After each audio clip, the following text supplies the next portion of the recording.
So hi, good evening. Today or tonight, I'm gonna talk about the system that I created for our final exam in data structure and algorithms. Okay, so let's start. Alright, so first I'm gonna talk about the scenario that was given to us by our professor, Mr. Uh, Kenneth Renovamos, sir. And this is the scenario that gihatag. So DOS is a distribution company using multi-level marketing scheme to reward members for promoting its products and inviting new members to join the team. So each member can recruit at most 2 members. So remember that. Network members are set to receive commissions of 500 pesos for every pair added to its downline. So the task is write a program to build a binary tree for this multi-level marketing scheme. So first, ano talk about anong binary tree ang i-mention diri. So binary tree siya kay since the condition man is each member can recruit at most 2 members man, so the maximum child a parent can have or a recruiter can have is 2, maximum is 2. So binary tree is very advisable for this kind of scenario. No, this is the objectives. No, so this is my own objectives. So first is create a system that simulates a multi-level marketing structure using a binary tree. So just like what was mentioned in this scenario. And next is add a menu feature that include the following. First is adding recruits. Kanang mag-add ka o kanang na-recruit ba na. Second is show the recruits of a recruiter. Ipakita kinsay naka-recruit niya nga trabante or member. And lastly is to display all the recruiters or recruits of the company. Mano siya ang part nga display or ipakita ang structure sa kanang recruitment. Kanang kasi naka-recruit ba ang whole structure niya. And next is each member or recruiter only have 2 maximum recruits. Muna itong objectives. Usa sa itong mga objectives. No? Timan to. And lastly, our objective is to compute the recruiter's commissions accurately. And 500 peso commission will be given if successfully recruited 2 members. So, if dili 2 members ang ma-recruit, itong objective ka, if dili 2 members ang ma-recruit, that means wala yung commission niya 500, no? So, let's start. So, this is the code that I created, no? Ano siya? This part right here kanina until sa ubos. This is our test file or our main function. Dili na to i-call out ang mga functions na itong naghihimo nga naa diri sa itong utilities.c sa itong implementation file. Okay? Dito siya tawagon sa itong main function or test file. And as you can see in our test file, nakuha diri og printf, no? Simple printf for the introduction of our menu options. And then as outpost, we have the switch case. We use switch case for the para sa purpose nga maka-choice ang atong user, freely choice ang atong user dahil ang gusto nga options muna gamit ang switch case na. And then now we're gonna talk about the functions implementations or the functions that I used in this system. No, so first is we have the first function we have is create a member node. No, this part right here kanina wait kanina diri dapita kanang highlighted nga part muna itong first nga function. So these functions these functions allow us to add members to the system, no, to the tree ato sa kuan. In short, kani siya nga function ang tawagon every time na ma-recruit ang recruiter niya. And then mo gamit ta og kaning malloc sorry about that, kaning gamit tag malloc so that we can allocate a memory for the new recruit. And then as opposed kay we set the new recruits commission, a new recruit atong hingan na new member. Okay, so a new member or new recruit yung commission atong equals is 0 since new recruit man siya, di ba? Yung condition kay mga commission ng 500 if he or she will be able to recruit 2 members successfully, and then that person or that recruiter will be given a 500 peso commission, right? So muna nga to siyang set of 0. And then we also initialize the left and right pointers, this part right here, to null or 0 since new recruit pa man. Okay, wala pa siya new recruit man siya, wala pa siya naka-recruit. So yung left pointer sa ubos, yung kuan, on the right pointer, right child niya is wala pa, diba? 0 pa, new recruit man. And moving on, we have our second function in this system, which is the kanisya nga highlighted nga part. So this is the functions to search a member in the tree or in the binary tree. So this function checks the tree or the binary tree recursively for a member by name starting at the root. So sa pinaka-una siya mag-start, pangitaon to yung name nga imong kuan ang pangita, di ba? So what I mean by recursively is it is a step-by-step nga recursively means it is a step-by-step process sa pagpangita sa kana siya nga name. Like dili siya malargo, like agian gud niya tanan ba, and check gud niya tanan if naa ba dito, sakto ba kana na met ba kana nga name, kana nga condition mo na yung meaning sa recursively. Okay, and then if and then it searches the first tree, no, it searches the left subtree first and then move to the right if not found, no, if wala dito ang kanang ipangita ni mga name or lagi mao sakto lagi. And then if subtree is empty, kani if root or subtree is empty, return null, no, kay wala man siya, di ba? 0 man dito yung mga pangita, so automatic siya ma-return to null. And then we use the strcmp or the string compare so that it compares the name of the node kani siya diri, kani siyang node with a target name using strcmp, di ba? Kaning nagamit tag strcmp aron ma-compare na to ba if sa tama ba nga tong ipangita nimo nga name sa kana siya nga ni kanang node sa kanang kanang name nga nasa kanang node ana. So i-compare niya if tama, then mugawas, if not, then dili siya mugawas. Sungita na ba siya lain until ma-meet niya, no? And then muna siya ang ikaduha niya nga function nga itong gigamit, no? And the next is next function that we use is the compute commission function. So from the name itself, this function is used to compute the commission katong itong audition sa scenario, no? So this is a function that update the commission of the recruiter once it successfully recruited 2 members. If there is a recruit in the left child, then it increments by 1 kani. So kani nga part kani. So if na siya ma-recruit, no, if na ma-recruit, ali siya una mabutang sa left side, no, sa ubos nga side sa kana recruiter sa hierarchy sa binary tree ba, sa left side siya mabutang una and ma-increment siya 1. And same po siya diri sa right nga side kani diri lapita. They same po siya, no? And then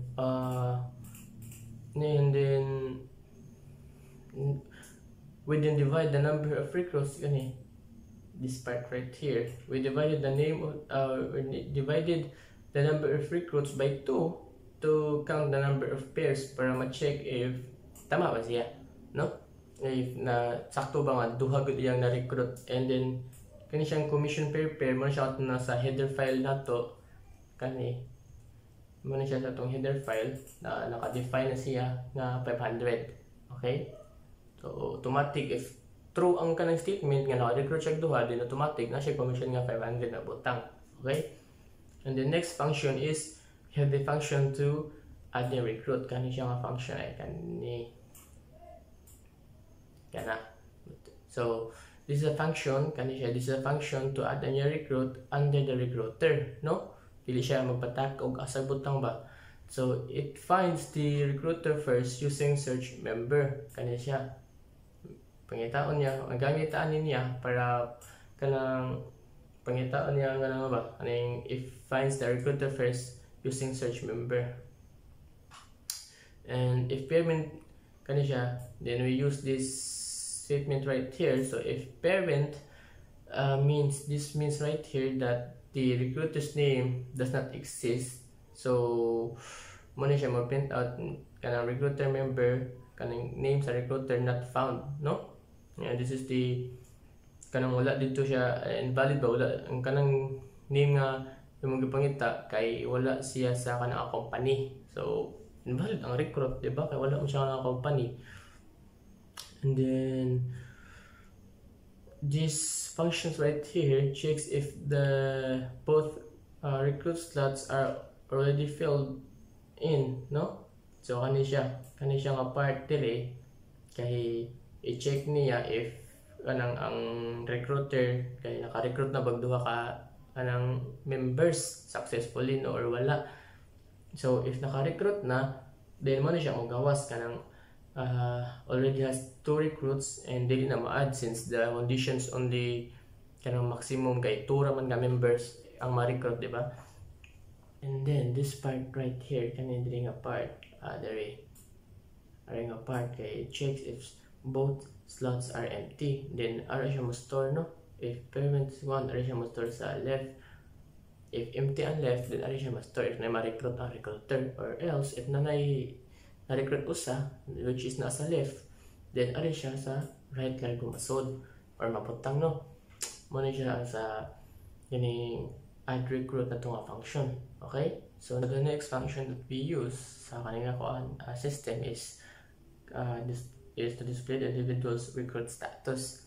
This function locates a specific member and then showcase if this member successfully recruited members or wala, no? Recruited members or wala. And we did put this print if right here to kana display the commission sa kanang specific nga member put inig pagawas nato inig call out nato sa iyaha if nanaba siya commissions or wala. And this part right here kani butang tag condition nga if ang member nga atong gipangita kay wala sa 3 then mo print out ni siya if member nga kanang name is not found or wala siya kanang 3, wala siya nga 3, no?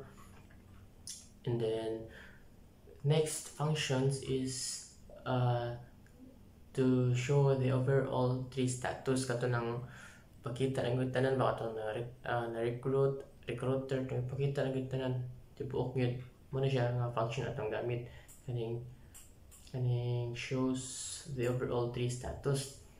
It is a function that recursively traverse the entire tree and kani siya the for loop ganito to siya for loop ganito, and the for loop is used for an indentation so paano to siya ganang print if may indentation na siya space ba in order to show hierarchy, and will also kanang display, no? Kanang ma-display na siya root name and root commission itong mga ngan ba itong mga ngan, and lalo ba siya commission ang mga member na recruiter mo na siya ang gamit.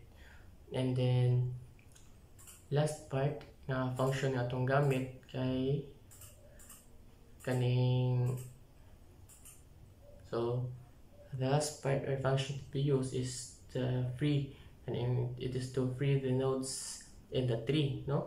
So it's a function to free all the spaces of the nodes in the tree to avoid memory leaks para wala masayang ang mga memories ba or storage. It uses post order traversal to delete the node gikan sa pinaka gikan siya sa pinaka ubos, pinaka bottom padung siya sa babaw yung deletion. So it clears the left subtree first and then the second subtree, no? And then so last nga niya i-clear is ang root na. So now ato yung parang atong code, no, para makita na to ang output ba. Okay, So first is you have to enter the name of the recruiter kasi nag-recruit nimo. So for example, butang ako nga Christian. So ako nag-recruit ko. So dala mo gawin to mga choices atong menu nga kaning options. So if we add a new member, enter recruiter name kasi nag-recruit which is ako Christian, and then enter new recruit name ang ako na recruit. So butan ako og John. So display na siya, member John successfully added under Christian. So under siya sa kuha. No, so we will add another member na po since 2 man ang maximum. Ato i-check.